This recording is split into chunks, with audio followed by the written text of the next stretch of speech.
Ce truc vert s'appelle le miela. C'est la nourriture de base des fourmis. Polly en donne un à Mike. Il le goûte sans enthousiasme. C'est bon. Il a un léger goût de pomme. Il finit la baignoire en une seule fois. That went away quick.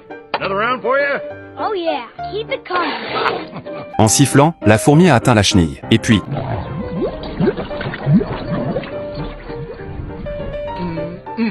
Get it while it's hot.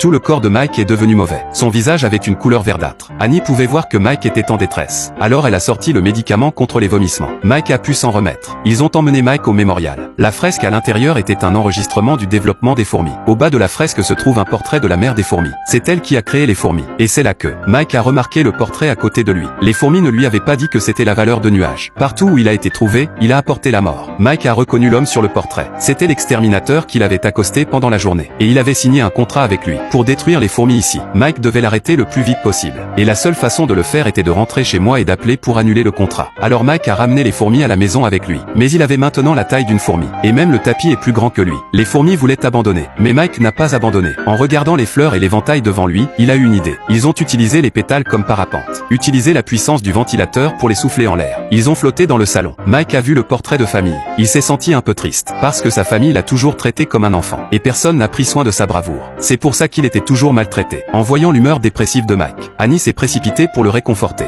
That what humans do when they're sad? They leak from the face. When ants are sad, we do this. Mike était amusé par l'agent de sécurité. Il n'a pas fallu longtemps. Ils sont arrivés dans la cuisine. Mike a couru vers le téléphone. Et j'ai sauté sur le téléphone. Finalement, il a réussi à composer le numéro de téléphone, à l'autre bout de la ligne. Mais c'était une pizzeria. Après avoir parlé, il a couru de l'autre côté du récepteur. Le propriétaire à l'autre bout de la ligne était en plein milieu d'une fille. Il n'a même pas entendu Mike. Juste à ce moment-là, la sœur est venue dans la cuisine. Alors il s'est caché. Mais une des fourmis a été accidentellement trouvée par sa sœur. Elle a décroché le téléphone et a frappé la fourmi. Heureusement, il était très intelligent. C'est comme ça qu'il s'est échappé. Ils ont fini par retourner à la fourmilière sans une égratignure. Quand la sorcière a découvert que Mike avait pris les fourmis avec lui, elle était furieuse. Elle l'a chassé dans une colère noire.